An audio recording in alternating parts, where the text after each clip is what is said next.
코로나 방역 방침에 따라서 모두 함께 연불은 금하기로 돼 있어요. 그래서 저하고 남전 스님하고 둘이 조금 하고, 오늘은 부처님 탄생에 관계되는 그런 강의 형식으로 봉축 법요식을 시작을 합니다. 그래서 책들은 다 받으셨죠? 먼저 부처님께 그 예배를 올리는 그 의식을 빨리어로 이렇게 하겠습니다. 물론 여기 책에 이렇게 보시면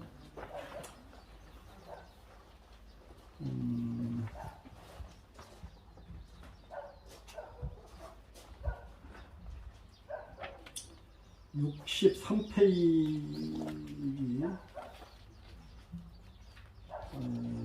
64페이지요. 중간에 보면 삼기의계라고 있어요. 거기를 저하고 이제 할 테니까 잠깐 거기를 펴서 보시고 마음속으로 따라 하시면 되겠습니다.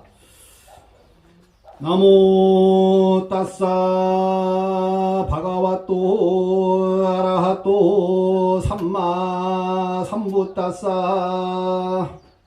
나모 따싸 바가와또 아라하또 삼마 삼부따싸.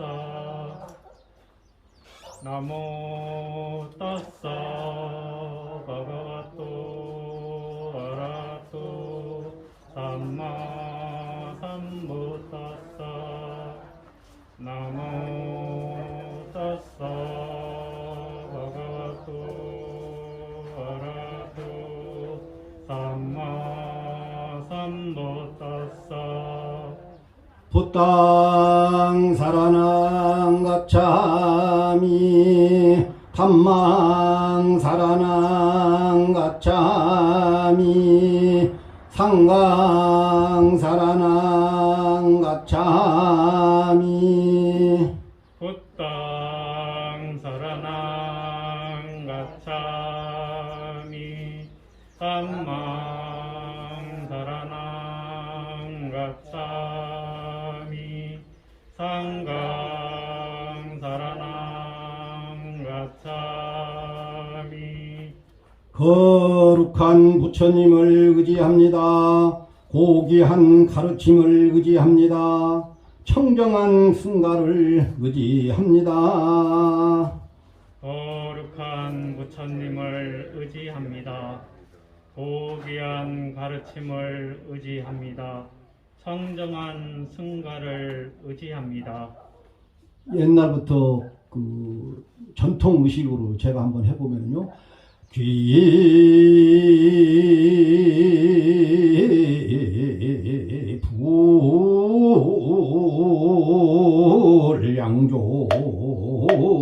귀불양족존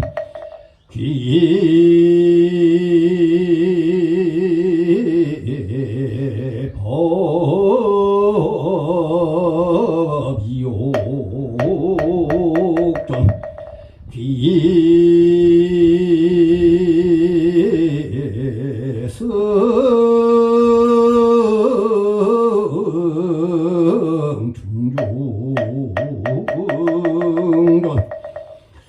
편히 계시고요. 오늘은 불기 2565년인데 부처님이 돌아가시고 난 날짜를 계산해 가지고 2565년이라고 합니다. 왜냐하면 서양의 학자들이나 동양의 학자들이 부처님이 실존 인물이 아니다, 꾸며낸 사람이다, 이렇게 얘기를 하니까 고고 학자들이 가서 발견한 것이 뭐냐면 인도의 아쇼카 석주, 아쇼카 대왕의 일대기를 많이 기록한 그런 내용의 그 석주, 그 돌로 된 기둥이 한 요 정도만 해요. 이렇게도 높은데 잘라졌죠. 이것을 발견해서 그것을 번역을 해보니까 이 부처님이 실존의 인물이다, 이렇게 판단을 한 거죠. 그러면 이제 연대를 추정해야 되는데, 아쇼카 석주에 서양의 알렉산더 대왕이 두 번간에 걸쳐서 인도를 침략을 해요. 그래서 첫 번째는 아쇼카 대왕이 승리를 합니다. 기마 부대를 동원해가지고. 두 번째 다시 침략을 할 때는 아쇼카 대왕이 코키리 부대를 동원시켜가지고 알렉산더 대왕을 물리치고 알렉산더 대왕은 돌아가는 길에 사망을 하죠. 그래서 그것을 알렉산더 대왕의 그 연대기를 추정을 해보니까 부처님이 알렉산더 대왕하고 약간 좀 차이가 있다. 한 100여 년? 뭐 이런 식으로 차이가 있다고 이제 서양 학자들이 보고 그걸 연대를 추정을 해서 그 다음에 태국이나 미얀마나 스리랑카 또는 중국 그 불교가 전래되는 과정에 연대를 추정해서 보니까 2565년으로 우리가 추정을 하자고 해서 부처님 돌아가신 날짜로 계산을 이렇게 해서 저희들이 공식 발표를 했습니다. 이거는 1960년대쯤 그 세계 불교 그 학회 그 조직에서 했는데요. 그러면 이제 여기서 부처님이 80세에 돌아가셨어요. 그러니까 이제 결국에 여기다 80세를 더하면은 2645년 전에 부처님이 태어나셨다고 하고, 원래 불교 탄생이라고 하면은 차라리 부처님이 29세에 출가를 했기 때문에 29세에 출가를 해서 6년간 고행을 하시고 35세에 깨달음을 얻어서 최초로 초전법륜경이라는 그 경전을 이제 다섯 명의 비구들에게 교화를 해서 불교가 탄생이 돼서 어떻게 보면은 2610년쯤으로 봐야 맞지 않겠느냐. 불교 탄생이라고 하면 2610년으로 되죠. 그 다음에 이제 부처님은 이제 그렇게 태어나셨어요. 근데 중국의 공자는 그러면 언제 태어났을까? 제가 자료를 찾아보니까 기원전 551년에 출생했으니까 부처님이 80세에 돌아가셨고 부처님이 73세 되시던 해에 공자가 중국에서 태어나가지고 중국에 여러 잡서들이 많이 있는데 그런 모든 잡서들을 총망라해서 사서삼경이나 뭐 이런 것 등을 다 편집을 해낸 거죠. 그래서 중국의 유교가 탄생을 했고, 그 다음에 서양의 철학가 중에는 소크라테스는 기원전 470년경에 출생했으니까 부처님보다 한 154년 정도 그 뒤에 태어나서 서양의 철학 같은 것을 많이 전파하는 시조가 이렇게 거의 된 겁니다. 그 다음에 여러분들 다 아시다시피 우리는 서기를 쓰기 때문에 예수는 2021년 됐지요. 부처님보다 한 624년 정도 나중에 예수가 태어나고, 그 다음에 예수가 태어난 지 570년이 지나가지고 이슬람의 종교라고 불리는 그 마호메트가 아랍권에서 태어나가지고 이슬람에 대한 정의를 내리고 이렇게 알라신에 대한 규정을 하고 그러는 거죠. 그래서 그 동시대 인물임에도 불구하고 부처님이 가장 먼저 태어나셔가지고 주창하신 게 뭘까? 도대체 불교가 지금까지 존재해온 그 이유, 여기에 대한 어떤 근거가 되는 토대가 되는 그 교리라든가 이게 뭘까? 이걸 좀 우리는 좀 생각을 해볼 필요가 있겠다. 많은 서구에서 앞으로는 동양의 철학이라든가 동양의 문화 이것에 대해서 주목을 좀 해야 될 필요가 있다. 그래서 그 중에서도 특히 한국 그 한류에 대해서 좀 주목을 해야 된다. 왜? 요즘에 BTS라든가 또는 그 한국의 문화, 김치, 음식 문화 또는 많은 세계 대학에서 한글을 가르치잖아요. 그런데 어느 학생이 유명한 학자에게 물어봅니다. 한국의 문화는 중국에 있다는데 우리가 중국하고 한국을 어떻게 지금 평가를 해야 됩니까? 그러니까 중국은 평가할 것이 하나도 없다. 한국에 주목을 해야 된다. 한국의 지정학적 그 한반도라는 그런 것과 한국 사람이 뛰어난 어떤 그 창작 이런 거, 그 다음에 그 모방력이라든가. 그래서 지금 현재 우리가 IT라든가 자동차 등등 많은 부분에 있어서 일본의 소니나 이런 걸 제치고 벌써 한국이 G7에 지금 거의 도달해 있는 거예요. 그래서 한국 사람은 우리는 그런 걸 잘 모르지만 서양의 유명한 학자나 경제학자나 이런 분들은 한국에 우리가 주목을 해야 된다. 그래서 동양 문화가 이제 서양의 마지막에 어떤 뭐 정의를 내리는데 도움이 될 거다 이렇게 얘기를 하죠. 그런데 부처님이 그 인도 어디서 태어났냐면 눈비니에서 태어났어요. 옛날에는 인도의 행정구역이 나라였었는데 그 당시에 아이를 낳으려면 친정집으로 가서 아이를 낳아가지고 좀 키워가지고 돌아오는 것이 이제 풍습인데, 그래도 부처님이 그 잉태가 돼서 이제 산딸이 되니까 그 엄마가 눈빈이 지금 네팔이죠. 이쪽으로 이제 가는 도중에 어떤 그 무수나무라고 해가지고 산기가 있어서 무수나무를 이렇게 만지는 그 사이에 부처님이 태어났다. 뭐 해서 부처님이 태어났는데 7발짝을 걸으면서 이렇게 손을 이렇게 했대요. 한 손은 오른손은 뭐 하늘을, 왼손은 땅을 해가지고 천상천하 유아 독존이다 이렇게 얘기했는데, 그러면 또 생각해볼 좀 필요가 있잖아요. 정말로 부처님이 태어나자마자 7걸음 걸었을까요? 어때요? 저는 이 불교의 핵심을 여기다 두고 있습니다. 인간은 누구나 평등하다. 부처님이 태어나자마자 그렇게 선언을 했다는데, 그것은 이제 그 불교를 말하고자 후대에 편집하는 과정에서 부처님을 미화했겠죠. 동물들도 태어나면은 한참 지나야 걸어다녀요.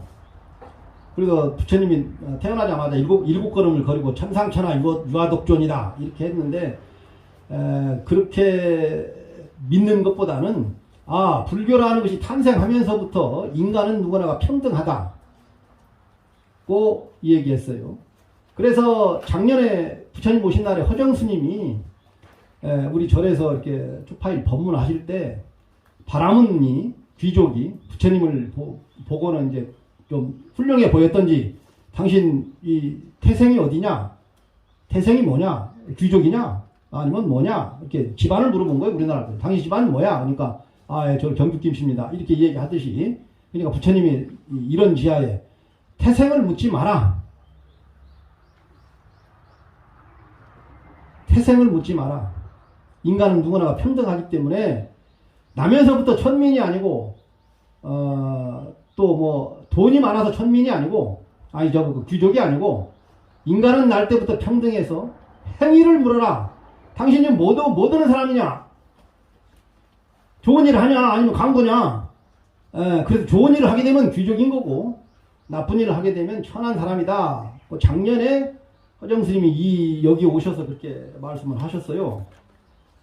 그렇듯이 불교는 누구에게나 평등하고 조건이 똑같다. 그래서 우리가 노력한 만큼 뭔가를 성취할 수 있다. 이런 얘기를 한 거죠.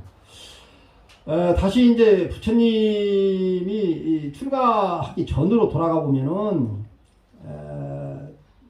부처님이 그 야소다라라고 하는, 요즘 말로 따지면 미스 코리아 같은 그런 여자하고 결혼을 해서 라훌라라는 아들을 낳았습니다.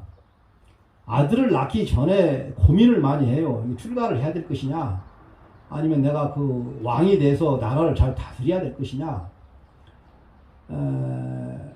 그런데 서양의 어느 학자는 부처님이 어떤 문제가 생겨가지고 도망갔다, 쫓겨가지고 뭐 죽을 두려움이 있다든가 뭐 해서 도망갔다, 그리고 혁명에 붙다 뭐 이런 식으로 얘기를 하는데, 저는 뭐 그렇게까지는 생각 안 하고 고민을 많이 했어요. 부처님이 성문을 나가가지고 왕국에서 호화스러운 생활을 하다가 성문을 나가보니까 민중들이 온갖 고통을 당하고 있더라고. 늙어서 이렇게 정말로 아파서 이렇게 죽어가는 사람이 있든가, 아니면 또 수행자가 있었다든가. 그래서 이런 것들을 보고 법린에 쌓여 있다가 나홀라가 태어나자마자 그 무의들의 춤추고 막 이러는 것이 환멸을 느껴가지고 이제 성 밖을 나와서 제일 먼저 찾아가서 수행자에게 찾아가서 나에게 수행법을 가르쳐 주십시오 해서 그때 수행한 것이 집중력을 개발하는 수행을 했습니다. 다행히 부처님이 뭐 이런 것들이 조건이 갖추어져서 그런지 얼마 되지 않아서 그 스승의 하는 만큼 그 경지에 다다르게 되는 거죠. 그래서 결국에 이것도 아니고 저것도 아니다. 이것 가지고는 미진해서 안 되겠다 해서 보행을 또 시작을 합니다. 그래서 단식을 하고 몸을 학대하는 그런 보행을 해요.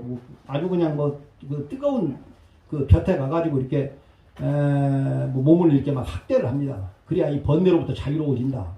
그런 생각이 들어서 6년 동안 보행을 합니다. 그러던 차에 이 몸을 학대하는 것 가지고도 우리가 번뇌에서 벗어날 수가 없다고 판단을 해서 음식을 이렇게 섭취를 하는 거죠. 음식을 먹다 보니까 같이 고행을 하던 5명의 좀 나이가 드신 분들이 고타마 시타르타는 왕궁의 호화스러운 생활에 좀 다시 다가가려고 그런 것에 못 이겨서 다시 음식을 섭취를 한다 이렇게 판단하고 그 5명의 그 고행자들이 사슴이 사는 동네 사슴동산으로 한 100리 정도 떨어져 있는데요. 그리 가버리는 거예요. 그래서 이제 부처님은 마음을 정리를 다 하고 그 옆에 그 세나니 가마라고는 그 마을의 그 보리수나무 밑으로 가서 이렇게 가만히 이렇게 앉아 있으면 사유를 합니다. 이게 도대체 어떻게 해야 앞으로 해탈에 이른 길을 수행을 할까? 그러다가 그 마을에 사는 목동의 딸인 수자따라고 하는 여인이 그 하녀를 시켜가지고 저 보리수나무 밑에 청소를 좀 하고 와라 이 얘기를 하죠. 그러니까 하녀가 거기를 가요. 가니까 어떤 몰골이 아주 흉흉한 우리 여기 솔봉거사님처럼 여기 머리 상투를 들고 털이 막 이렇게 붓긴 나와가지고 아주 몰골이 흉흉한 사람이 보리수나무 밑에 이렇게 앉아 있거든. 그러니까 그 하녀가 내일 아침에 우리 마님이 공양할 것을 어떻게 생각하고 인간의 모습으로 살짝 나타나가지고 우리한테 보여주네? 이렇게 하고 하니까 얼른 이렇게 청소를 대충 하고 이제 그 수자따라는 그 마님한테 딸한테 이제 보고를 하니까 그 아침에 수자따라는 그 딸이 금그릇에다가 우유죽 그러니까 연유를 이렇게 여러 번 정제해서 만드는 그 아주 되직한 죽을 큰 그릇에다 한 사발 갖다 이렇게 공양을 합니다. 공양하면서 축원을 해요. 내 소원이 뭐냐 이렇게 이제 이 얘기를 하는 거죠. 내가 나하고 똑같은 계급의 젊은 남자와 결혼을 해서 아들을 낳아지이다. 왜냐하면 그때 당시 목동이니까 아들을 먼저 낳아야 일거리가 많이 줄고 편하게 살잖아요. 그 다음에 두 번째는 내 소원이 이루어지듯 당신의 소원도 이루어지이다. 이렇게 두 가지 축원을 합니다. 그리고 이제 가고 난 다음에 부처님이 그 우유죽을 49덩어리로 이렇게 주먹밥처럼 만드는 거죠. 그래가지고 그것을 드시고 원기를 회복해서 보리수나무 밑에서 용맹스럽게 정진을 해서 아침 새벽에 샛별을 보고 깨달음을 얻습니다. 깨달음을 얻고 난 다음에 또 고민을 이렇게 합니다. 이렇게 어려운 것을 누구에게 가르치가 이게 사람들이 알 수 있을까? 이 해탈하는 윤회에서 벗어나는 이런 가르침인데 그래서 생각을 해서 결국에 찾아낸 게 누구냐면 자기가 출가해서 가장 먼저 집중력을 개발하는 스승의 그 두 사람의 스승 아라라라고 하는 그 수행자와 무다카라고 하는 그 스승을 생각해서 이 사람들이라고 하면은 내가 이 수행법을 가르쳐도 잘 수행해서 깨달음을 얻을 것이다. 이렇게 확신을 하고 있으니까 저 위에 범천이 내려와가지고 그 아라라 선인은 한 일주일 전에 죽었어요. 그 다음에 무다카 선인은 어젯밤에 죽었어요. 그래가지고 부처님이 그러는 것이지. 그 사람은 일주일 먼저 죽어서 이런 좋은 가르침을 받지를 못하고 하룻밤 먼저 죽어가지고 이런 그 고귀한 가르침을 받지 못하고 윤회에서 벗어나지 못하는구나. 이렇게 하면서 생각해냈던 것이 5명의 그 같이 함께 수행했던 고행자를 생각해서 이 사람들도 가르치면은 그 수행을 성취할 수 있겠다. 이렇게 생각을 하고 맨발로 백리길을 걸어서 갑니다. 백리길을 걸어서 가는 도중에 한 8km나 10km 정도 가는 그 지점에 가야라는 마을이 있어요. 우리 해인사를 가야산이라고 하잖아요. 가야, 뭐 근간 가야, 뭐 가야 그런 말들이 다 불교에서 왔다고 보는 거죠. 그 가야산 해인사. 가야라는 마을에 도착을 하니까 나체로 옷을 다 벗고 다니는 수행자. 그게 요즘 말로 하면 자인화교 그런 거죠. 사실 그 뿌리는 불교보다도 자인화교가 더 좀 오래됐다고 봐요. 자인화교의 그 수행자가 여러 명이 이렇게 집단으로 이렇게 어디를 움직이는데 그 중에 그 젊은 그 스님이 이렇게 부처님을 만나서 보니까 눈알이 막 땡글땡글하고 형형하고 막 피부가 곱고 그러니까 또 물어봐요. 당신 스승이 누구야? 당신 보니까 좀 괜찮네? 이렇게 했겠죠. 그러니까 부처님이 그때 이 얘기를 합니다. 일체를 조복받아서 일체를 알았으니 일체법에 집착이 나는 없다. 일체를 끊어 즉 욕망 가래 이가 없는 그 해탈을 얻었으니 누가 나의 스승이라고 이 얘기를 하겠느냐. 부처님 그러니까 스스로 깨우친 거죠. 또 나에게는 스승이 없고 나와 동등한 사람도 없으며 천상천하에 나와 견줄 만한 사람도 없다. 이렇게 그 나체 수행자에게 이 얘기를 하니까 나체 수행자가 그 말귀를 잘 못 알아듣고 당신이 정말 승리자냐 이렇게 물어봐요. 그 자인화교에서는 승리자라는 말이 붓다가 되었느냐 뭐 그런 말이겠죠. 근데 더 이상 뭐 부처님이 이 얘기를 안 해요. 그래도 부처님이 생각하십니다. 인연 닿지 않는 중생은 제도할 길이 없다. 아무리 이런저런 얘기를 해봐야 그걸 준비가 안 돼 있어. 받아들일 준비가 안 돼 있다고. 그래서 그냥 이렇게 갑니다. 그리고 어디로 가요? 또 그 고행자가 물어봐요. 내가 그러니까 부처님이 감노의 북을 두드려서 세간의 눈먼 자를 눈을 뜨게 하려고 저기 바라나시 녹야원 사슴동산에 간다. 뭐 이렇게 얘기를 했어요. 이때 부처님이 이 얘기하기를 뭐라 했냐면 법륜을 굴린다. 법륜을 굴리러 거기 간다. 우리가 이게 부처님은 이 큰 수레와 같다고 그랬잖아요. 이것을 계속 굴리는 것을 우리는 법의 수레바퀴라고 그래서 어디 가시오 그러니까 그 눈먼 자들 눈뜨기 아니고 내가 법륜을 내 가르침을 가르쳐 주려고 녹양원으로 가고 있다니까 이렇게 얘기했어요. 그리고는 이제 뭐 이렇게 그 헤어졌죠. 그러면은 어떻게 하면은 이 해탈을 이룰 수가 있을까? 여기에 관계되는 것을 한번 이 책을 좀 보겠습니다. 139페이지 좀 펴보실래요? 부처님이 깨달음을 얻으시고 책 없는 분 여기 좀 갖다 가지고 가세요. 책.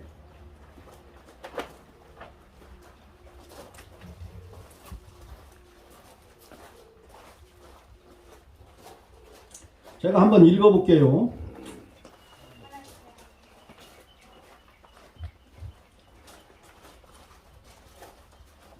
(139페이지) 초전법륜경. 가장 먼저 법륜을 굴리는 그런 법륜을 굴렸다 해서 그 초전법륜경이라고 합니다.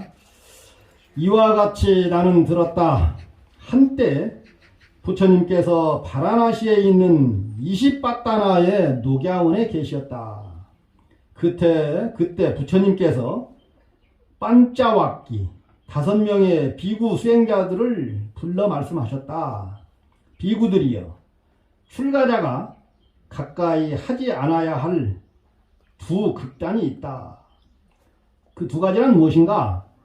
그것은 저열하고 촌스럽고 범석하고 성스럽지 못하고 이익이 되지 못하는 감각적 욕망들의 쾌락에 빠지는 것으로, 이것이 한 가지고요. 괴롭고 성스럽지 못하고 이익이 되지 않는 자기를 학대하는 것이다. 부처님이 왕궁에 살아서 호화스러운 생활도 해봤고 엄청난 고행을 해도 봤는데 이 두 가지가 결국에 해탈에 이르게 하지 못하더라 고 해서 이 두 극단을 얘기한 겁니다. 비구들이여 이러한 두 극단을 의지하지 않고 부처님은 중도를 완전히 깨달았으니 이런 중도가 안목을 생겨나게 했고 지혜가 생겨나게 됐고 고요한 최상의 지혜와 바른 깨달음과 열반을 성취하게 했다. 여기에 많은 단어들이 연속적으로 나와요. 이것은 동의어입니다. 동의어. 그냥 지혜가 생겼다 이렇게 생각하시면 돼요.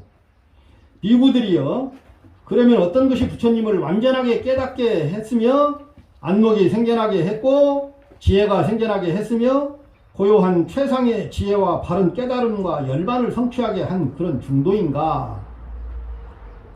우리는 세속에서 뭐 중도라고 얘기를 많이 하는데 부처님이 불교에서 이야기하는 그 중도를 세속 사람들이 그렇게 얘기하는 게 아니에요. 중간을 얘기해. 중간을 유무 있는 것도 아니고 없는 것도 아니고 흰색도 아니고 검정색도 아닌 어느 중간을 그냥 중도라고 얘기를 하는 거예요. 중도 뭐 좌파다 중도 우파다. 그래서 미국에서 1970년대 정치 그 판에서 우리는 뭐 중도 실용이다, 중도 좌파다, 중도 우파다, 막 이런 식으로 많이 얘기했어요.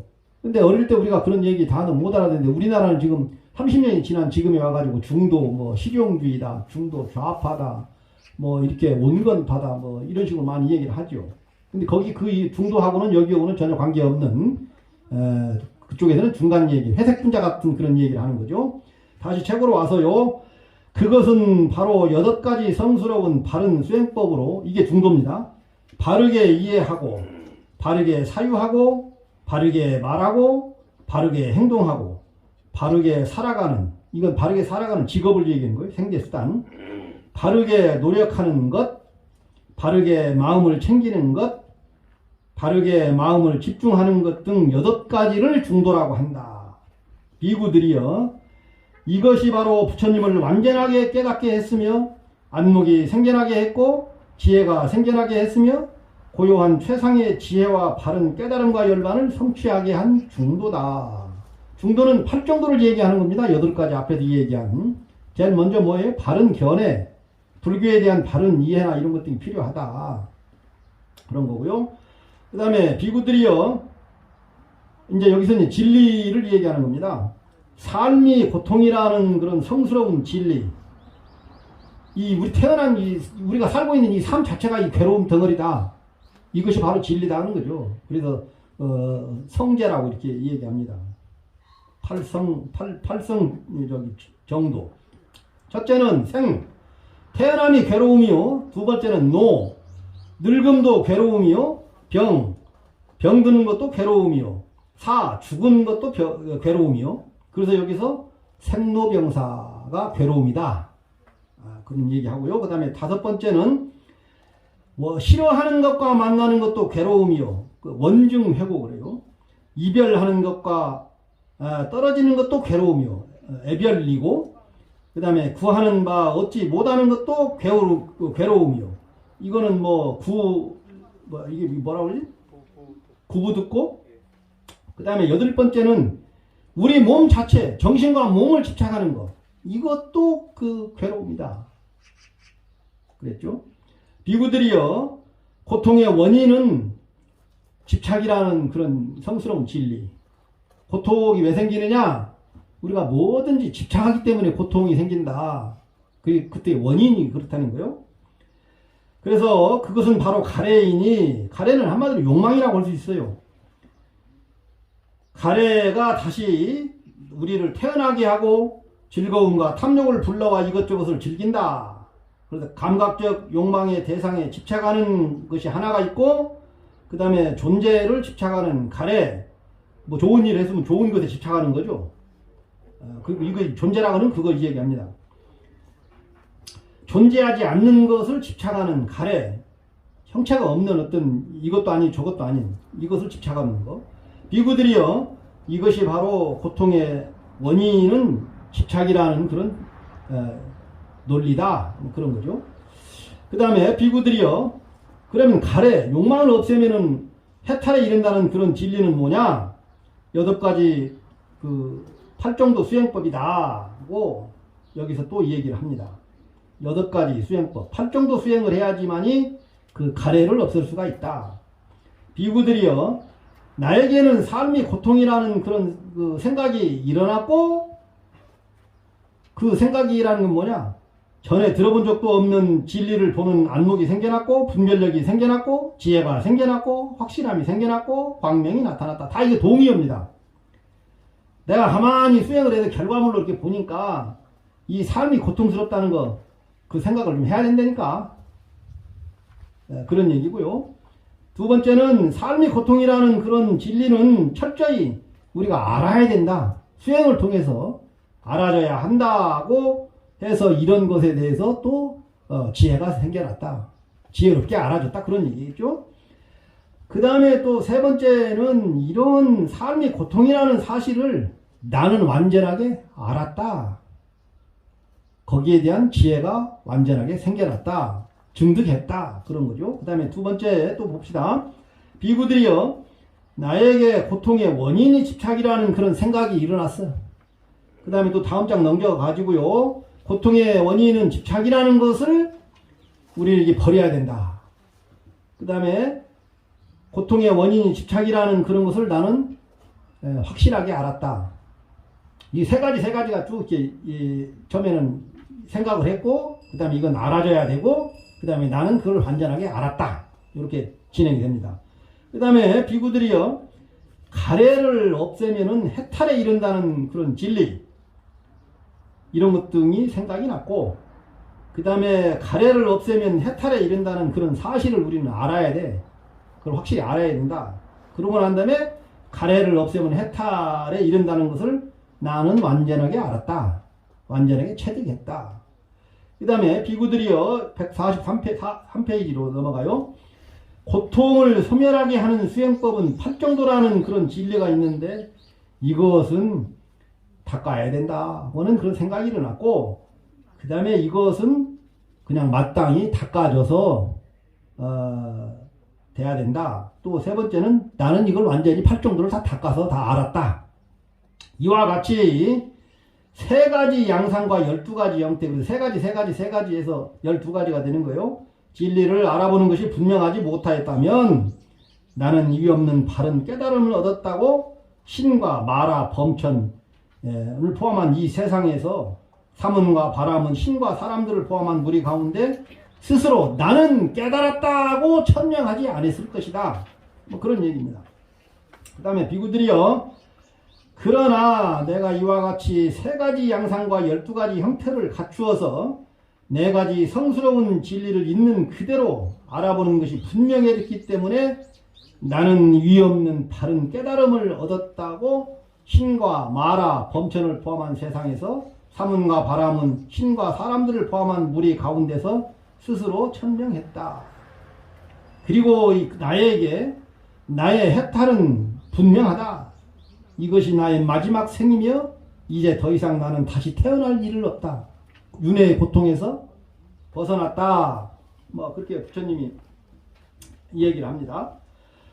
또다시 부처님께서 이렇게 말씀하셨다.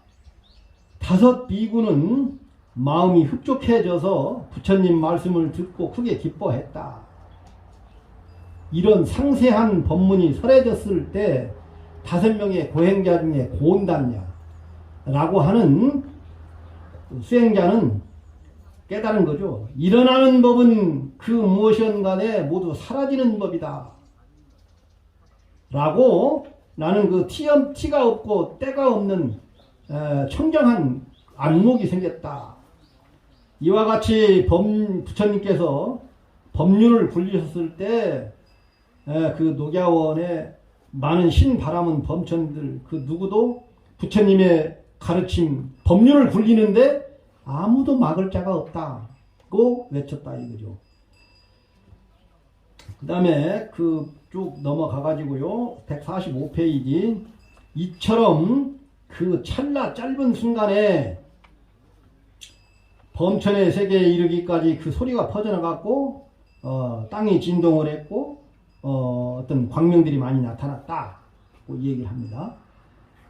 그때 부처님께서 놀란 음성으로 고행자 곤단냐에게 안냐시 곤단냐, 안냐시 곤단냐, 안냐시 곤단냐 이 세 번을 얘기해요. 곤단냐는 알았다, 깨달았다 세 번을 얘기해서 나중에 곤단냐 이름이 그냥 안냐시 곤단냐가 됐어요. 안냐시라는 말은 알았다는 그런 말인데 곤단냐는 알았다. 그래서 계속 수행을 가르쳐서 마을에 부처님과 곤단냐가 탁발을 나가서 음식을 얻어다가 나머지 네 고행자와 함께 나누어 먹으면서 또 수행을 가르쳐서 차례대로 5명의 고행자가 부처님과 똑같은 아라한 깨달은 성자가 됩니다. 그리고 부처님께서 말씀하시기를 비구들이여 저 광야의 무소불처럼 맷불을 달린 소처럼 홀로 가거라. 가서 사람들에게 이걸 가르쳐라. 고 전해져서 내려와서 인도에서 부처님이 탄생을 해서 깨달음을 얻고 2610년 전에 그 5명의 그 고행자가 부처님과 함께 여러 동네를 걸어 다니면서 불교를 전파한 것이 지금 이 세계로 뻗어나가서 지금 불교라고 하는 것이 지금 이렇게 있습니다. 그러나 불행하게도 이 과학이 발달한 이 시대에 종교인들의 타락과 종교인들의 사회 참여가 부족한 관계로 자꾸 종교는 쇠락해 가서 유럽의 캐톨릭이나 기독교도 지금 성당이나 교회만 존재할 뿐 사람이 가지 않는 그런 곳으로 변해버렸습니다. 우리나라도 불교도 마찬가지겠죠. 이미 중국의 유교는 없어졌고요. 불교는 근근히 내려오다가 지금 조계종의 출가자 감소, 또 젊은 신도들의 감소, 관심이 없어요. 종교인으로 역할을 못한다고 해서 관심이 없습니다. 또 요즘에 입양한 어린아이라든가 또는 뭐 학대 이런 일들이 빈번히 벌어지면서 어느 학자는 종교로서의 사회의 역할을 못하기 때문에 이런 일들이 많이 벌어진다. 우리는 이것을 우리 국민들 종교의 사각지대라고 얘기를 합니다. 있는 사람한테 붙어서 온갖 없는 사람을 공갈 협박하고 핍박을 할 것이 아니라 있는 사람들을 다 아우러서 어떻게든지 사회에 어려운 사람들을 돕고 사회에 잘못된 제도를 바꾸는 그런 일들이 벌어져야 되는데 종교인들이 정치인들을 잘나고 거짓말하고 아주 사기치는 그런 정치인들한테 붙어가지고 뭘 도와주기 위해서 서로 이권에 붙어가지고 이렇게 우리 젊은 약자들을 핍박하는 거죠. 그래서 종교가 이 시대에 지금 역할을 못한다고 이렇게 합니다. 그러면은 어떻게 하면은 좀 깨달을 수 있을까? 이제 이걸 좀 고민을 해야 돼요. 제가 부처님 오시기 전에 저쪽에 보면은 마애불이 있어요. 저쪽 보시면은 그물을 이렇게 해놨는데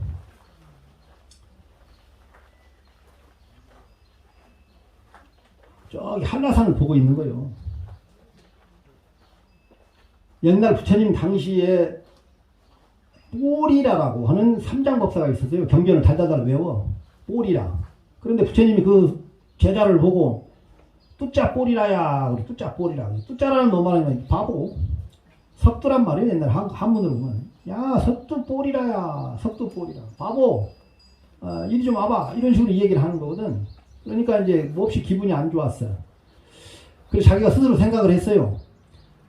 나는 맨날 수행도 안 하고 이렇게 경전이나 이론이나 이렇게 공부하고 이러니까 부처님이 나보다 맨날 바보라고 이렇게 얘기하는 말이다 해서 성자가 사는 깨달음을 얻은 한 30명이 모여 사는 마을에 자기가 갑니다. 가서 제일 연장자 80이 넘은 연장자에게 합장을 하고 정중하게 큰 스님 저에게 수행법을 좀 가르쳐 주십시오. 이렇게 간절하게 청하니까 그 80 먹은 노스님이 이렇게 보니까 삼장 막 외우고 막 해가지고 우월감에 젖어 있어서 저거 가르쳐줘봐 안 되겠어. 그래서 거짓말로 나는 치맥기도 좀 있고 약간 이게 왔다 갔다 해. 그러니까 그 밑에 저 스님한테 가라니까 이렇게 계속 들받다 내려와가지고 7살 먹은 삼이 7살 먹은 삼이한테 갑니다. 근데 밑에는 없어요. 그래가지고 장중하게 또 얘기를 합니다. 삼이 스님 저에게 수행법을 좀 가르쳐 주십시오. 그러니까 삼이가 또 으름장을 놓아요. 이거 큰 스님 제가 큰 스님께 저 배워야 되는데 저 배운 것도 아무것도 없는데 뭐 저한테 그걸 물어보십니까? 그래. 근데 이제 그래도 어떻게 해요? 배워야 되니까. 그래도 저한테 기회를 좀 주십시오. 삼이 스님. 그러니까 삼이 스님이 이제 또 으름장을 놓아요. 그러면 제가 시키는 대로 하랍니까? 그러니까 뭐든지 시키는 대로 한다고 해. 그래서 시궁창문에 들어갈 수 있어요? 그러니까 아니야 제가 들어갑니다. 그래가지고 이 가사를 걷고 그 더러운 시궁창문에 들어가는 거예요. 들어가니까 이제 막 깊어지잖아요. 그러니까 삼위 스님이 큰 스님 이제 나오세요. 나와가지고 삼위가 삼장법사에게 가르친 그 내용이 뭐냐. 큰 스님 산에 가면 도마뱀이 있습니다. 도마뱀이 구멍을 6개나 파고 살아요. 어떻게 하면 잡을 수 있겠습니까? 거기까지만 얘기를 합니다. 그러니까 그 삼장법사가 학식이 풍부하니까 그 말 뜻을 알아들어요. 나도 그래서 이 돌에다 새길 때 거기까지만 새겼어요. 구차한 설명을 하지 않고. 도마뱀이 우리 여기 어릴 때 그 두더지 잡는 그 게임 있었잖아요. 망치 가지고 이리 올라오면 툭 치고 저리 올라오면 툭 치고 그 게임이 거기서 나왔어요. 두더지 잡기. 근데 그 삼장법사가 생각을 했죠. 알아챘죠. 이게 뭐냐? 우리는 6개의 감각기관이 있다. 안, 입, 이설, 신, 의. 눈으로는 형상과 색깔을 보아요. 귀로는 소리를 듣습니다. 그래서 경계가 6가지 경계가 있어요. 색, 성향, 미촉, 법. 그래. 눈으로는 형상이나 모양, 색깔 뭐 이런 거. 그 다음에 혀로는 맛을 느끼고 몸으로는 촉감을 느끼죠. 생각으로는 뭔가 판단을 하잖아요. 지금 현재 우리가 치매에 걸린 사람들은 우리가 보는 그 형상이나 모양이나 색깔을 인식을 못해요.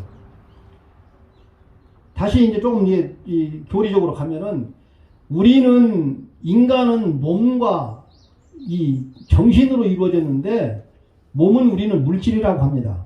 정신은 우리가 느끼잖아요. 이 차갑고 따뜻하고 이 느낌이 한 가지가 정신작용이 있고 둘째는 이것이 안경이다 이렇게 우리가 이름을 지어요. 이건 안경이다 그러면 내가 이걸 기억을 했다고 기억을 했는데 그 다음날 10년 후에도 이 안경을 보면은 이게 안경 이렇게 알아내는 것을 우리는 상이라고 얘기합니다. 이 기능이 마비되면 그게 치매예요. 근데 그전에는 이게 뭐 노망이라고 잘 몰랐어요. 그런데 불교 학자들이나 또 서양의 학자들이 불교를 공부하면서 이 기억하는 작용, 내가 기억했다가 다시 꺼내오는 작용을 우리는 상이라고 합니다. 그래서 구마라저 초기에는 생각상자로 번역을 했어요. 그 다음에는 모양상자로 번역을 했습니다. 그러니까 치매 걸리신 분이 집에서 나갔다가 자기 집을 못 돌아오는 거예요. 약도를 모르잖아 지금. 기억이 안 나가지고. 그러니까 한없이 가버리는 거예요. 어디로. 그래서 잊어버리고.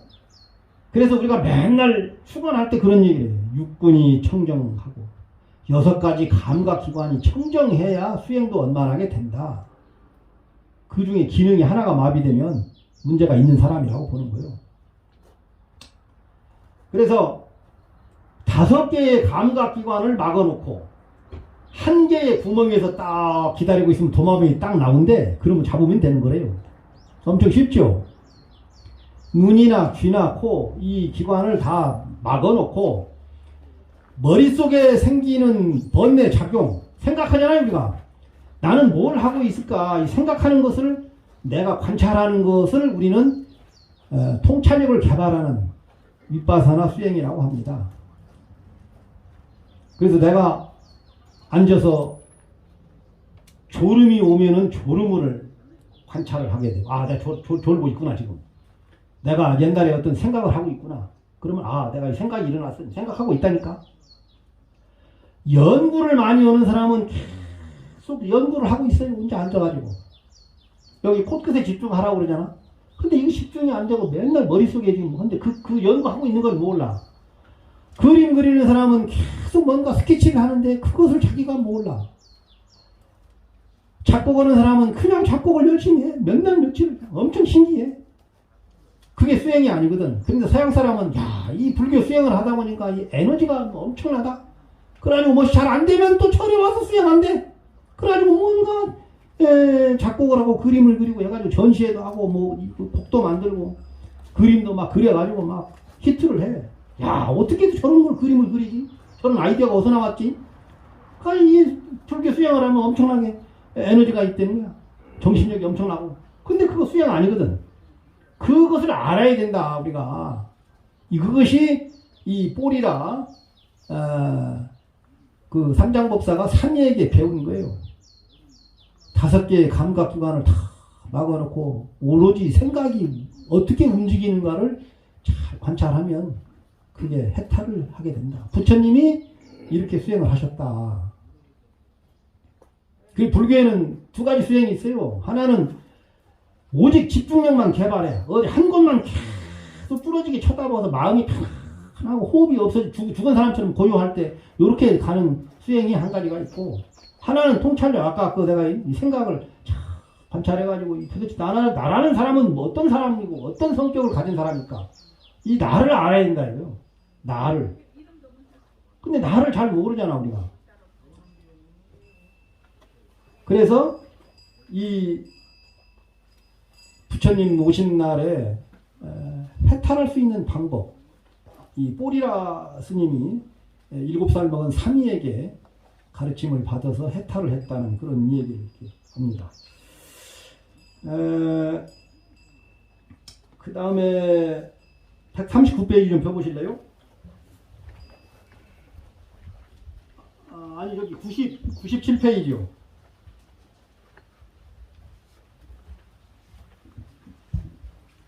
제가 한번 읽어보겠습니다. 보배경 라따나 숫다라고 합니다. 라따나. 이 자리에 모인 모든 이들, 천신이든 사람이든 언제나 행복하기를. 그대들 부처님의 가르침을 귀담아 들으라. 모든 살아 숨쉬는 존재들은 귀를 기울이라. 사람들에게 자애를 베풀면 반드시 밤낮으로 보답을 받으니 그들을 정성껏 돌보고 보호하라. 이 세상에 그 어떤 보배라 할지라도 완전한 깨달음을 얻은 분의 견줄 보배는, 귀한 고귀한 보배는 없으니 부처님은 이 세상의 최고의 보배, 이런 토대 위에 모두가 행복하기를. 완전히 고요함에 이르신 부처님, 번뇌와 가래에서 벗어나 죽음도 초월하니 비교할 수 없는 최상의 경지, 이런 가르침은 이 세상의 최고의 보배, 이런 토대 위에 모두가 행복하기를. 부처님께서 최고라 칭찬하신 내상의 도와 선정은 틀림없이 곧바로 얻어지는 결과로 비교할 수 없는 최고의 깊은 선정, 이런 가르침은 이 세상 최고의 보배, 이런 토대 위에 모두가 행복하기를. 부처님께서 칭찬하신 여덟성인은 내상의 도가를 얻으신 고귀한 분들, 공양받을 만하신 부처님의 제자, 그분들에게 올리는 보시 공덕 한량 없으니 이런 순간은 최고의 보배, 이런 토대 위에 모두가 행복하기를. 확고한 마음으로 가래에서 벗어나고 부처님의 가르침으로 굴레에서 벗어난 아라한들, 죽음도 초월한 최고의 경지에서 흔들림 없는 성인들, 이런 순간은 이 세상 최고의 보배, 이런 토대 위에 모두가 행복하기를. 땅속에 단단히 뿌리박은 기둥이 내 방향 바람에 흔들리지 않듯이 흔들림 없는 수다원은 사성계 진리 깨달으신 분들, 이런 순간은 이 세상 최고의 보배, 이런 토대 위에 모두가 행복하기를. 깊은 지혜를 갖춘 부처님께서 설하신 성스러운 사성계를 분명히 이해하니 설사 그들에게 소홀함이 있더라도 여덟 번째는 태중에 들지 않으리. 이런 순간은 이 세상 최고의 복에 이런 토대 위에 모두가 행복하기를. 통찰지를 얻은 성인들은 자아의 집착이나 법에 대한 의심, 잘못된 수행법에 집착인 세 가지 삿된 견해가 없어져 사학도에서 벗어나 6가지 악행을 범하지 않는다. 이런 순간은 이 세상 최고의 복에 이런 토대 위에 모두가 행복하기를. 도의 진리 얻어 깨달은 수다원 성인은 행동, 말, 마음으로 범하는 그 어떤 허물도 감추지 못하니 이런 순간은 이 세상 최고의 복에 이런 토대 위에 모두가 행복하기를.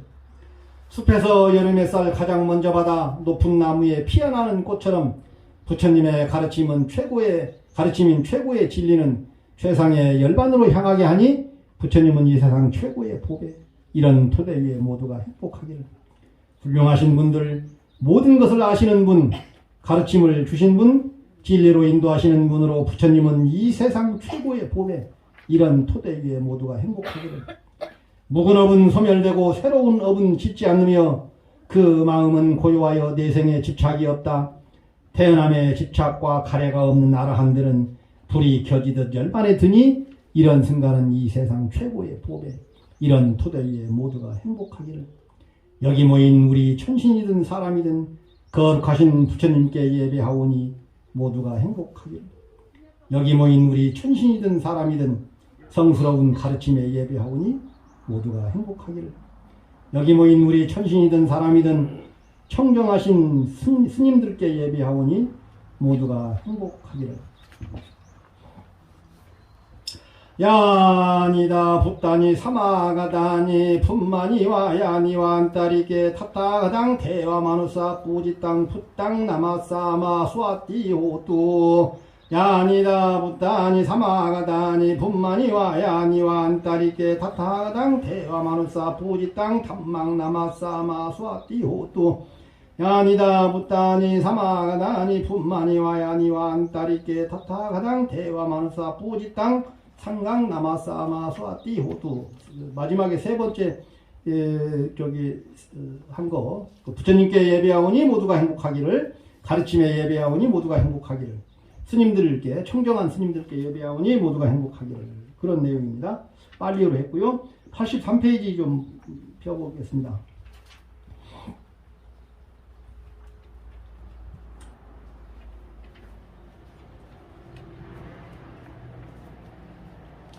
망갈라 숫다. 여기 수망가라 보살님 보셨나요? 네. 제가 보살님께서 펜션을 지으면서 이름을 지어달라고 그래서 거기가 동네가 수망리잖아요.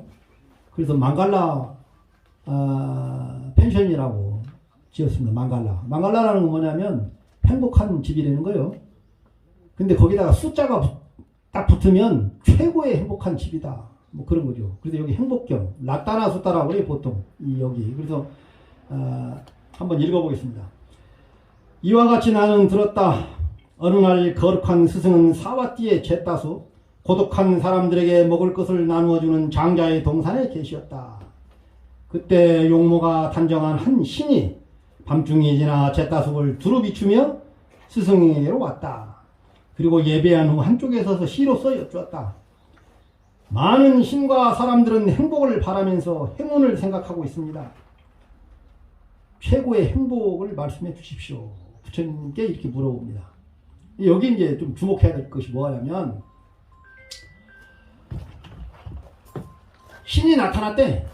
그래가지고 부처님 계신 데를 환하게 이렇게 비추면서, 부처님께, 여러, 우리 사는 신들이나 인간 세상이나 누구든지 행복한 거 많이 얘기합니다. 도대체 행복이라는 게 뭡니까? 이 얘기를 하는 거예요. 근데 정말 신이 나타났을까요? 어떤 사람들은 원리주의자. 이거 부처님 경전이니까 신이 나타났다고 믿어야 되고 부처님 신하고 대화했다고 이 얘기 해야 된다고 이 얘기 하는 거지. 나는 그렇게 생각 안 하고, 인도에서 불교가 탄생할 때부터 신문화가 지배적이었어요. 그러다 보니까 이 불교 경전을 편집할 때 다 그런 내용이 많이 있어요. 신들도 부처님한테 와가지고 이렇게 물어보고 그러잖아. 부처님이 신들 이런 것보다 더 너희들이 믿는 신들보다 부처님이 더 깨달음을 얻어가지고 더 위대하고 더 훌륭하신 분이라니까. 신들도 나타나서 부처님한테 다 물어봐요. 이렇게 얘기하는 거죠. 나는 그렇게 생각을 하는데, 그래서 이슬람교에 무슨 나는 이제 시아파라고 하면 원리주의자들은 또 수니파라고 그러잖아.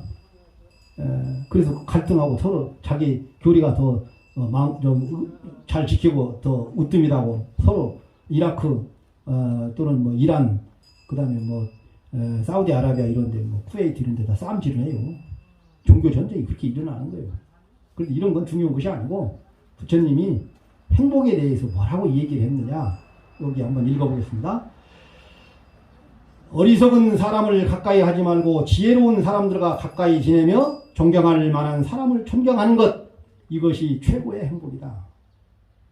자기 분수에 맞는 곳에 살고 일찍이 공덕을 부지런히 쌓으며 몸과 마음을 바르게 하는 것, 이것이 최고의 행복이다. 널리 배우고 좋은 기술을 익히며 몸과 마음을 계율로서 다스리고 정직하고 온화하게 지내는 것, 이것이 더 없는 행복이다. 부모를 잘 모시고 배우자와 자식을 잘 돌보며 안정되게 생업을 꾸려가는 것, 이것이 최고의 행복이다. 보시와 이치에 맞는 행위와 친족을 사랑하고 보호하며 비난받지 않는 행동을 하는 것, 이것이 최고의 행복이다. 악을 삼가하고 멀리하며 술을 금하고 행동, 말, 생각을 제어하고 베풀고 계를 지키는 수행을 실천하는 것, 이것이 최고의 행복이다. 공손하고 겸손한 태도와 만족하고 감사하는 마음으로 자주자주 법문을 듣는 것, 이것이 최고의 행복이다. 인내하고 온순한 것, 수행자를 만나는 것, 때로는 이치에 대한 논의를 하는 것, 이것이 최고의 행복이다. 마음을 다스려 깨끗하게 살고 사성계의 진리를 이해하여 열반의 경기를 실현하는 것, 이것이 최고의 행복이다. 세상 일에 부딪혀도 마음이 흔들리지 않고 걱정과 티가 없이 안온한 것, 이것이 최고의 행복이다. 살아가는 사람은 어떠한 일이 닥쳐도 실패하지 않으니 이러한 38가지를 행하는 것, 이것이 최고의 행복이다. 11개의 개성으로 행복에 대해서 얘기해서 아무것도 아니에요.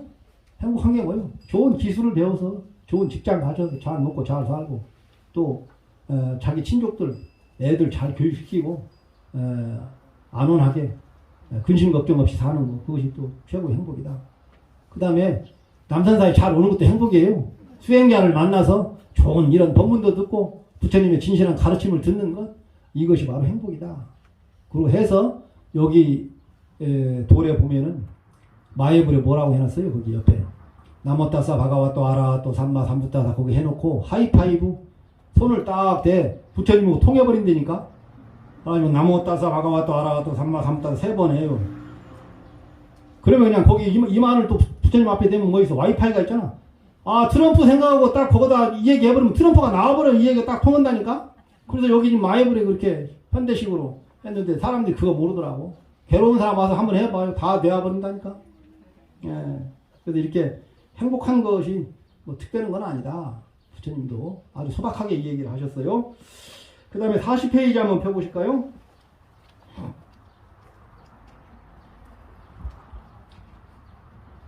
보왕삼매론. 우리 남전 스님이 그 밑에 대중을 한번 따라서 마이크 가까이 대고 한번 해봐요. 몸에 병 없기를 바라지 마라. 병이 없으면 탐욕이 생기기 쉽나니 병고로서 양약을 삼아 육신의 병으로 마음이 흔들리지 않겠나이다. 세상살이에 곤란함이 없기를 바라지 마라. 세상살이에 곤란함이 없으면 업신여기는 마음과 사치한 마음이 생기나니 근심과 곤란을 벗으로 삼아 세상을 살아가되 그것으로 마음이 흔들리지 않겠나이다. 공부하는데 마음에 장애 없기를 바라지 마라. 수행하는데 장애가 없으면 배우는 것이 넘치고 건너뛰게 되나니 모든 역경과 장애 속에서 영원한 해탈의 도를 구하겠나이다. 수행하는데 장애 없기를 바라지 마라. 수행하는데 장애가 없으면 서원이 굳건해지지 못하나니 마군으로 수행을 도와주는 벗으로 삼을지언정 결코 좌절하지 않겠나이다. 일을 계획하되 쉽게 되기를 바라지 마라. 일이 쉽게 되면 마음과 행동을 경솔한 데 두게 되나니 부처님의 6년 고행 생각하며 열심히 정진하여 위없는 깨달음을 이루겠나이다. 친구를 사귀되 내가 이롭기를 바라지 마라. 내가 이롭고자 하면 의리를 상하게 되나니 즐거움과 괴로움을 함께 나누며 의리와 봉사로 사귐을 길게 하겠나이다. 남이 뜻대로 순종해 주기를 바라지 마라. 남이 뜻대로 순종해 주면 마음이 교만해지나니 뜻에 맞지 않는 사람들로 이웃을 삼고 오히려 그들의 진정한 친구가 되겠나이다. 공덕을 베풀되 과보를 바라지 마라. 과보를 바라면 도모하는 뜻을 가지게 되나니 덕을 베풀되 곧 잊어 마음에 집착하지 않겠으며 보시하고 생색내어 빚지는 어리석음 범하지 않겠나이다. 이익을 분에 넘치게 바라지 마라. 이익이 분에 넘치면 어리석은 마음이 생기나니 적은 이익으로 만족하며 만족함을 아는 진정한 부자가 되겠나이다. 억울함을 당해서 밝히려고 하지 마라. 억울함을 밝히면 원망하는 마음을 돕게 되나니 억울함을 당하는 것으로 수행의 길을 삼아 분에 넘치는 칭찬 속에 자신을 잊기보다 제 분수와 자신을 지켜가는 깨어있는 불자가 되겠나이다. 이와 같이 막히는 데서 도리어 통하는 것이요 통함을 구하는 것이 도리어 막히는 것이니 그래서 부처님께서는 장애 가운데 깨달음을 얻으셨으니 저희들도 그와 같이 따르겠나이다. 유리하다고 교만하지 말고 불리하다고 비굴하지 마라. 자기가 아는 대로 진실만을 말하며 주고받는 말마다 악을 막아 듣는 사람에게 편안과 기쁨을 주어라. 무엇을 들었다고 쉽게 행동하지 말고 그것이 사실인지 깊이 생각하여 이치가 명확할 때 과감히 행동하라. 제 몸 위에 함부로 악행하지 말고 성내거나 질투하지 마라. 이기심을 채우고자 정의를 등기지 말고 원망을 원망으로 갚지 마라. 위험에 직면하여 두려워 말고 이익을 위해 남을 모험하지 마라. 오기를 부려 만용하지 말고 허약하여 비겁하지 말며 지혜롭게 중도의 길을 가라. 이것이 지혜로운 이의 모습이니 사나우면 남들이 꺼리고 나약하면 남이 업신 여기나니 사나움과 나약함을 버려 지혜롭게 중도를 지켜라. 벙어리처럼 침묵하고 임금처럼 말하며 눈처럼 냉정하고 풀처럼 뜨거워라. 태산 같은 자부심을 갖고 누운 풀처럼 자기를 낮추어라. 역경을 참아 이겨내고 형편이 잘 풀 때를 조심하라. 재물을 오물처럼 볼 줄도 알고 터지는 분노를 잘 다스려라. 때로는 마음껏 문화를 즐기고 사슴처럼 두려워할 줄 알며 호랑이처럼 무섭고 사나워라. 이것이 지혜로운 삶이니라. 복은 검소함에서 생기고 덕은 겸양에서 생기며 지혜는 고요히 생각하는 데서 생기느니라.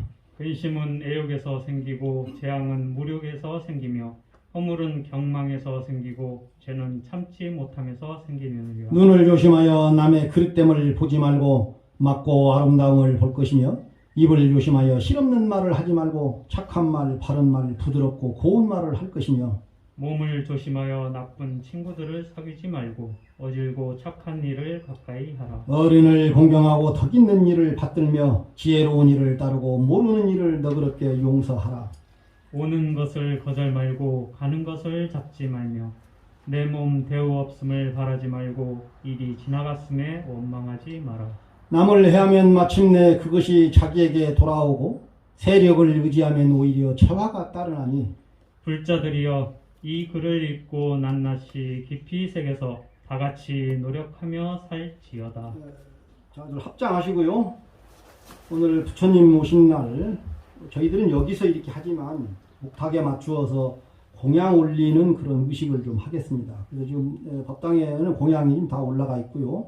나중에 끝나고 가실 때 여기 이렇게 참배하시고 가시면 좋겠습니다.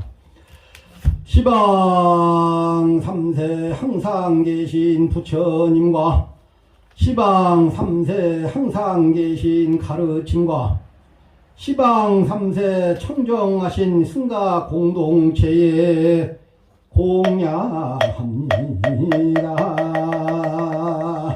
공양합니다. 공양합니다.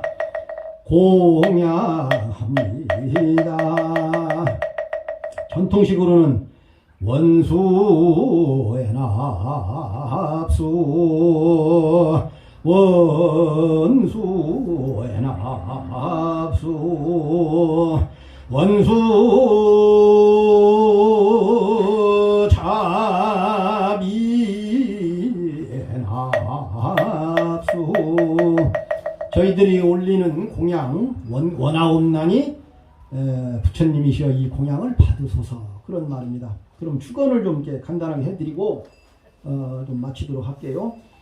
불기 1565년 부처님 오신 날 제주도 서귀포시 남원읍 한라산 자락의 남선사 청정도량에서 지극한 마음으로 공양하는 제자 여기 모인 대중은 나라가 번창하고 민족이 탄압하며 국인은 선양되고 남북이 평화 통일되어 법륜이 항상 굴려져 불교가 날로 번창하여지이다. 부처님 오신 날 지극한 정성으로 삼보에 공양하는 제자, 설판제자, 동참제자 등 간의 일문 권속들이 이런 인연 공덕으로 탁업생내 지은 죄가 영원히 사라지고 신심이 견고하여 도를 구하는데 물러남이 없어져 우리 모두 소원이 이루어지이다. 우리 모두 4대 육신이 강건하고 육군이 청정하며 미혹에서 벗어나지이다. 안거 수행하는 제자 등 참선자는 용맹정진하고 연불자는 선정에 들고 독경자는 해안이 열리고 병고자는 즉시 쾌차하고 박복자는 복덕이 부족하고 단명자는 수명이 연장되고 무연자는 인연이 맺어지고 무자자는 자식을 얻게 되고 사업자는 사업이 번창하고 농사자는 풍년 들고 직장자는 진급하고 학업자는 총명하고 운전자는 안전 운행하여 각기 마음이 평안하여 모든 소원 이루어지이다. 이런 고귀한 인연으로 무량한 죄업이 소멸되고 한량없는 큰 지혜를 얻어 이없는 바른 깨달음을 이루어 널리 법계의 모든 충생을 제도하여 세상의 날정마다 보살도를 행하여 마침내 일체 지혜가 원만하게 이루어지고 원한 바 소원이 이루어지다. 마하 반야 바람이 나무마 반야 바람이 나무마 반야 바람이. 오늘 여기 김두봉 거사님 가져오셨나요? 누구? 거기 오늘 우리 주파의 부처님 오신 날 대중공양을 김두봉 거사님 가족분이 하셨고요. 오늘 맛있는 그 떡이 있는데 그 떡은 저기 천지연 폭포에 섬사랑이라고 하는 식당이 있는데 거기 그 사장님이 또 해주셨고, 김밥은 제주시 노순자 보살님이 해주셨고요. 쇼핑백 안에 하여튼 뭐 열 몇 가지가 들어가 있어요. 그 부처님 오신 날 김밥 한 줄 달랑 주면 되겠어요. 여기에 애들 먹는 거 뭐 하여튼 종류가 가지가지 있습니다. 뜯어보는 재미도 있는데요. 여기에 특히 그 천연염색 손수건이 있어요.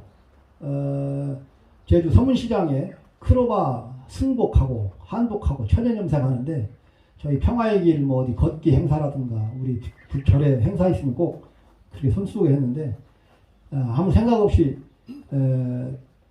제가 우리 절에 오신 분이 한 70명쯤 될 거다 해서 70개 김밥도 주문하고 다 했는데 거기 그 보살님도 이심전심으로 통했는지 그 쇼핑백을 하나 주더라고. 그래서 뭐요? 그랬더니 이거 염색 수건이라고. 몇 개예요? 70개 했대. 아니 나도 70개 했는데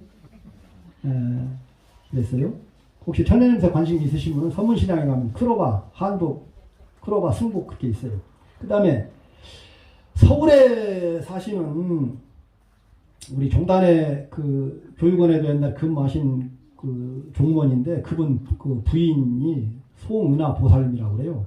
그 송은하 보살님께서 매년 뭐 70 뭐 하는데 70주년 그 여기 뭐야 70 뭐죠? 하삼 70주년 기념 때 광화문 광장에서 그 수세미를 손으로 다 쩔었어요. 그 여러분들 쇼핑백에도 그것이 하나씩 들어가 있어요. 독일 수세미도 하나 있고 재수가 좋으면은 빨간색으로 동백꽃 수세미가 있을 거고, 그래서 그 수세미를 이분이 한 박스를 이렇게 보내오셔서 여기 놔뒀어요. 여러분 쇼핑백에도 들어가 있고. 그래서 가져가시고 좀 여기 함에다가 많이 가져가서 하나씩 다 나눠주고 인심 좀 팍팍 써요. 그리고 여기 그 보시함이 있는데 거기 미얀마 돕기 하거든요. 그래서 원하는 대로 싹 가져가요. 염 주고 뭐고 싹 갖다가 다 우리 절에 시주 하신 분들이 있어요. 그래서 그분들이 시주했기 때문에 아이들이든 어른이든 염주 이렇게 다 갖다가 다 나눠드려요. 이게 다 보십니다. 그렇게 했고, 그 다음에 여기 그 머플러라든가 뭐 여러 가지 그 물건이 지금 미얀마 돕기 운동 한다는데 여기 중문에 그 장미연 보살님이 어디 남대문 시장하고 동대문 시장에서 아시는 분한테 얘기했더니 한 보따리 갖다 줘서 또 많은 분들이 가져가기도 했고 여기 있어요. 그래서 그냥 뭐 우리는 뭐 정찰제에서 얼마 이렇게 팔고 이러는 그런 거 없어요. 그냥 10,000원 내고 10가지 가져가도 돼. 선글라스도 있어요. 2번 쓰면 본전 뺍니다. 그 다음에 뭐 치약 칫솔, 어선 그 농협 그 카드에서 나온 것도 있고, 그 다음에 여러분들 잘 모르시는데 조계종 100만 원력 불사라고 해가지고 우리 바루 스님들 그 바루 같이 자그마하게 만들어서 저금 통장이 있어요.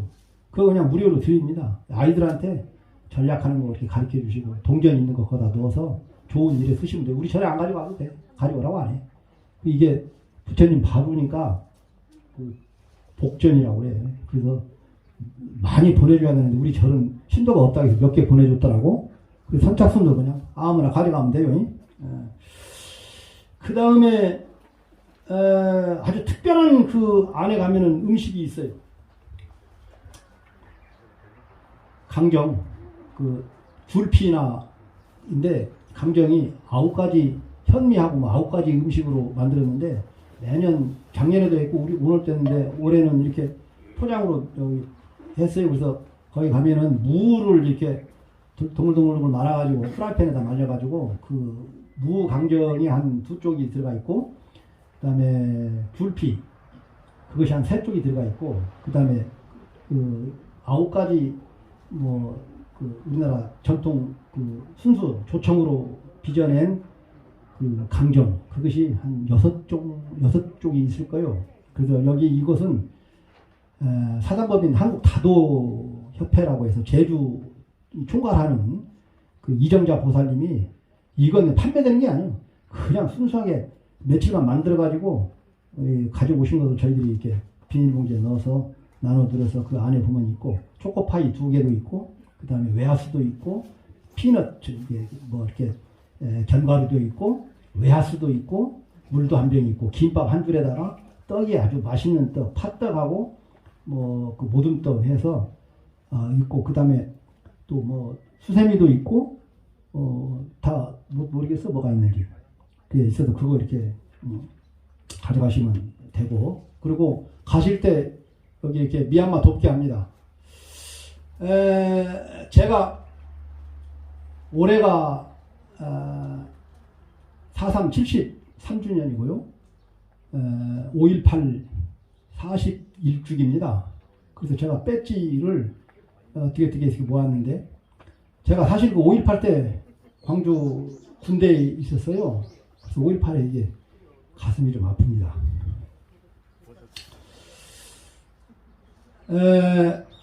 80년 5월 18일, 5월 17일 날에 계엄령이 선포됐더라고.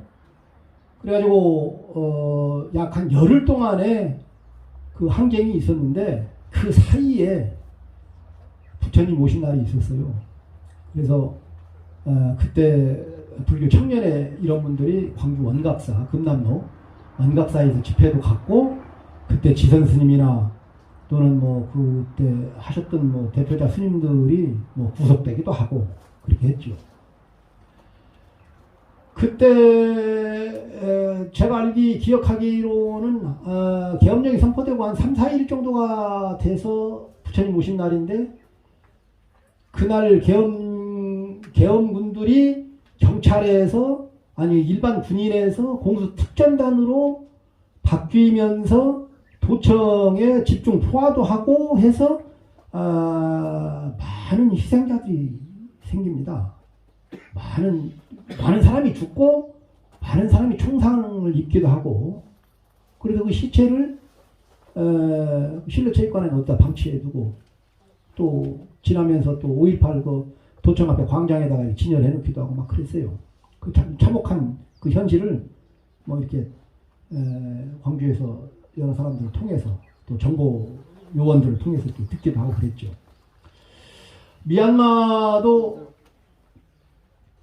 가슴이 아픈데요. 미얀마도 이번 그 민주화 시위를 하면서 벌써 이번 이제 세 번째죠. 미얀마 설 명절, 이 미얀마 최대의 설 명절, 거기는 뭐 4월달이 설 명절이에요. 4월 10일쯤이나. 그때 이제 하도 더우니까 3월달은 오는 더위고 4월달은 찌는 더위고 5월달은 가는 더위. 3개월 동안이 한 40도, 42도, 4도 막 이렇게 손에 땀띠가 막 나요. 이런데 그 사람들이 그 축제 기간에 군인들이 그 춤추며 놀고 술 마시고 춤추어 놀고 그 다음에 시위대들을 향해서 발포를 하고 총을 쏘고 해서 또 많은 사람이 죽습니다.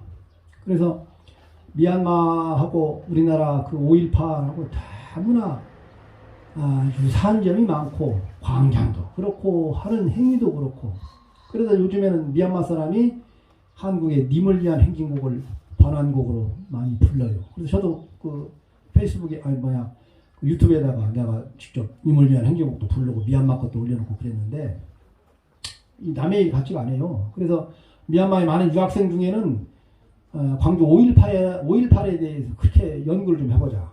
왜 우리는 안 될까? 우리도 민주화가 되어서 잘 살자. 우리는 과거에 이 미얀마에 빚이 좀 있습니다.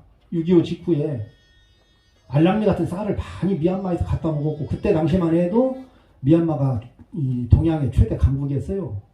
1년에 3모작씩 하고 쌀이 엄청나게 생산이 됐고 많이 수출을 하고 그래서 70년대 저 중학교 뭐 이게 다닐 때 차범근 뭐 이회택 뭐 이렇게 해가지고 그 미얀마에 가서 축구대회 하고 그러면 막 난리가 나고 그랬죠. 그렇게 그 나라도 강대국이고 그랬는데 군사 집권 통치 50년 반세기를 하면서 미얀마 국민들의 정신력은 굉장히 나약해져 있고 노예처럼 이렇게 훈련이 잘 돼 있고 그렇죠. 우리 인간은 기본적으로 이 노예의 근성이 있는가 봐. 누구 계급 밑으로 들어가가지고 아양방구 다 떨고 어떻게 붙어가지고 해보려고 그래. 우리 같이 삐딱한 얘기하고 뭐 바른 얘기하면 저거 막 반골기 있다고 뭐 어쩌고 그러거든요. 우리는 바른 소리를 해야 돼요.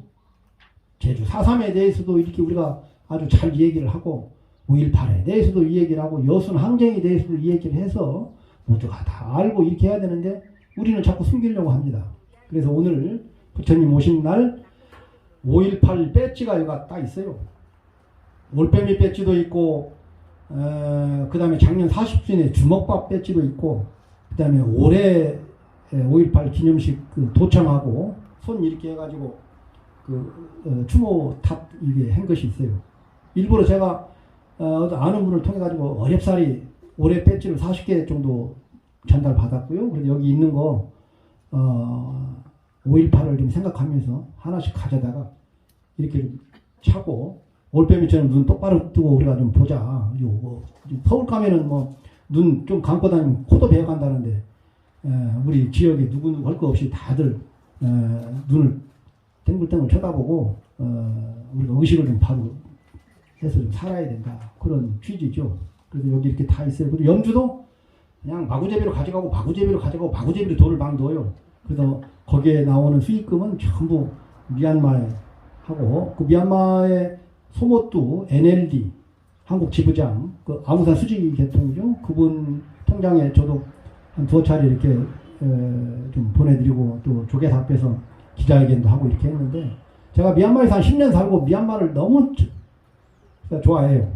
그리고 빚도 많이 있고 그래서 뭐 그런 것도 있지만 기본적으로 우리가 좀 돕고 살자. 그래서 우리가 생각하지도 않지만 많은 사람이 모금을 해 주어서 1억 5천만 원인가를 미얀마에 보내서 그 사람이 그 돈 보냈다고 해가지고 지금 지명 수배가 내려가지고 미얀마에 들어가지도 못하고 한국에 난민으로 남아있죠. 그래서 여러분들도 좀 관심을 가져주시고 우리 절에는 전부 다 주련이 한글로 되어 있습니다. 그래서 오셔서 그냥 덜렁덜렁 가지 말고 한글도 한번 이렇게 보고 깨닫지 못해도 진리의 한자락을 접하는 것만으로도 기쁘다. 그럴 것 같다. 혼자만 잘 살면 무슨 재미예요? 함께 잘 살아야지 않나요? 이런 거 좀 한번 새겨보고 이게 동아일보에서 기사를 한번 써서 작년 한글날 굉장했어요. 이게 포털에 몇 시간씩 1위로만 올라가 있었다고. 서로 가는 길이 다를지라도 문 너머의 진리는 뭐 같다. 여기 또 뭐 재밌는 글귀도 있어요. 주지라고 참 승려가 아니고 주지한다고 다 그냥 뭐 굽신굽신거리고 뭐 돈 갖다 줘. 생각이 바른 스님이 참 승려지. 그런 얘기. 이런 얘기 적어놓으니까 나한테 엄청나게 많이 욕하더라고. 욕할 거 없어요. 하고 싶은 얘기고 살자고요. 그 다음에 합장하시고요. 여기 책에 제일 뒷장에 한번 보실래요? 자해명상이라고 있어요.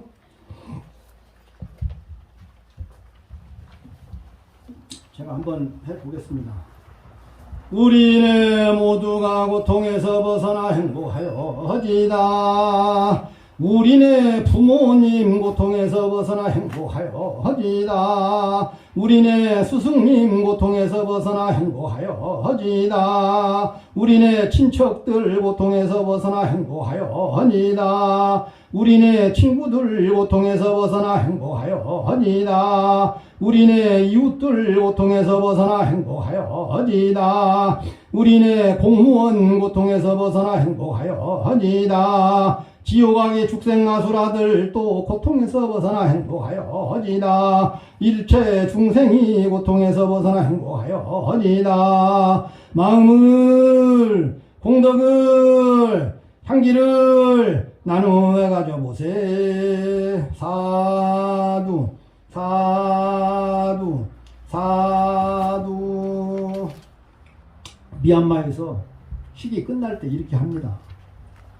암야 암야 암야 유로무자 마공로 사두 사두 사두 이렇게 해서 끝내요. 그래도 그 미얀마 그걸 생각해서 내가 이걸 약간 좀 똑같이 거의 만들었습니다.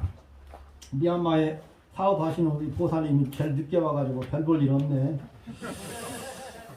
지금 가지도 못하고 이렇게 있습니다. 바로 이어서 우리 관욕을 할 건데요. 거리 두개가 있어서 그냥 이렇게 각자 하시고 저쪽에 가면은 이제 도시락 같은 거 뭐 이렇게 전달 받으시고 그다음에 염주도 가져가시고 그다음에 밥상에 참배하시고 여기 뒤에 가서 그 뽀리랑 그 얘기도 좀 보고 그 부처님한테 이렇게 손 대고 누구 나와라 뚝딱 하면 나와요. 안 나오면 나한테 얘기해요. 그렇게 해서 뭔가 이렇게 자기 원하는 바 이런 것도 좀 하시고 그다음에 절의 두련도 이렇게 보시고 이렇게 해서 오늘 좋은 하루 또 부처님 오신 뜻을 기리면서 인간은 누구나가 평등하다. 어려운 사람이다. 함께 이렇게 하고 같이 돕고 사는 이 아름다운 세상이 좀 됐으면 좋겠다는 생각을 하고 하여튼 오늘 하루만이라도 화내지 말고 이웃에게 베풀고 뭔가 웃고 그렇게 아까 행복경에서 얘기했듯이 행복한 오늘 하루가 좀 됐으면 좋겠습니다. 좀 더 일어나시고요. 나무 삼계도 사사생자부 시야본사서가모니 불서가모니 불서가모니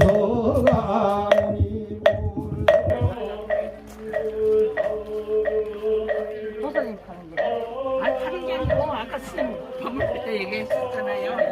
미얀마 동기 이게 아까 뭐 밥은 좀 있다잖아요. 파는 게 아니고 선입껏 선입껏 여기 집어넣고 가져가시면 돼요. 미얀마 동기